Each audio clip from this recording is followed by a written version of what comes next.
कर्जमाफी केल्यानंतर शेतकरी आत्महत्या थांबणार असतील तर विरोधकांनी एकत्र यावं आणि शेतकरी आत्महत्या करणार नाहीत असा लेखी प्रस्ताव द्यावा असं अजब वक्तव्य भाजप प्रदेशाध्यक्ष रावसाहेब दानवेंनी केलंय।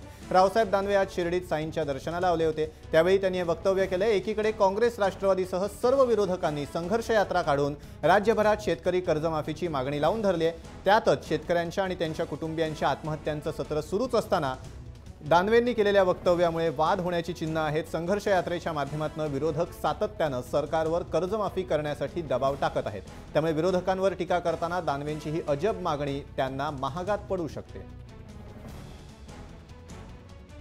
कर्ज माफ करून शेतकऱ्याच्या आत्महत्या जर थांबत असतील तर यासाठी सर्व विरोधकांनी एकत्र यावं, राजकीय जोडे बाहेर काढावे आणि या राज्यामध्ये शेतकरी आत्महत्या करणार नाहीत अशा प्रकारचा एक ठोस प्रस्ताव द्यावा और त्यावर सरकार विचार करेल। शेती आणि शेतकरी हा आमच्या सरकारचा केंद्रबिंदू आहे, त्यासाठी राज्याची तिजोरी खाली करावी लागली तरी चालेल, परंतु यापासून आम्ही दूर जाणार। रावसाहेब दानवेंच्या या अजब वक्तव्यानंतर शेतकरी मात्र चांगलेच संतापलेत। काय सांगाल की मराठवाड्यात अत्यंत पिछल्या अवस्थेमध्ये शेतकरी आहे आणि आज खासदार रावसाहेब दानवे यांचं हे वक्तव्य समोर आले, काय सांगाल? हे जे वक्तव्य केलं त्यांनी फार चुकीचं केलं आहे। मला तर वाटतं मराठवाड्यामध्ये पूर्ण शेतकऱ्यांना कर्जमुक्ती ही मिळालीच पाहिजे, फक्त एवढीच आमची मागणी आहे बस। तुम्ही आम्हाला हमी देणार आहात की आम्ही उद्या पेरल्यानंतर आमचं पीक येणार आहे? तुम्ही हमी देणार आहात की आम्ही पेरल्यानंतर गारपीट होणार नाही? तुम्ही हमी देणार आहात की आम्ही तूर पेरल्यानंतर ती सर्व तूर आमची खरेदी करणार आहात आणि हमी भावाने घेणार आहात?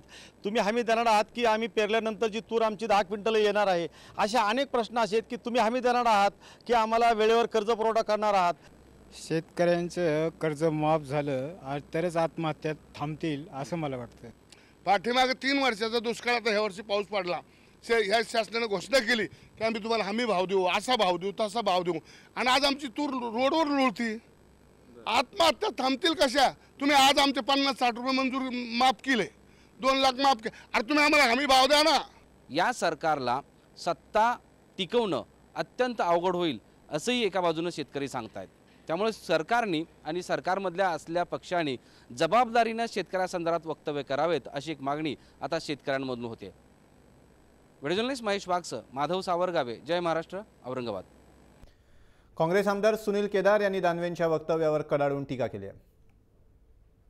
रावसाहेब दानवेंनी जे वक्तव्य केलं ते अत्यंत दुर्दैवी आहे आणि मी एवढंच म्हणेन त्या ठिकाणी की रावसाहेब दानवेंनी एक शेतकऱ्याचा घरचं व्यक्तिमत्व ह्या नात्यानंच पहिली त्यांची ओळख आहे, तीच ओळख त्यांनी कायम ठेवावी। सत्ता माणसाची येते जात असते, ते काही कायमस्वरूपी राहत नाही आणि म्हणून ह्या गोष्टीचं भान ठेवून त्यांनी त्या ठिकाणी शेतकऱ्यावर माफी मागून आपलं हे वक्तव्य वापस घ्यावं एवढंच या ठिकाणी सांगतो। अन्यथा शेतकऱ्याच्या त्याला मदत करता येत नसेल तर नका करू, पण किमान त्याच्या जखमेवर मीठ सोडू नका अशा प्रकारची त्या ठिकाणी मला त्यांना सूचना राहील।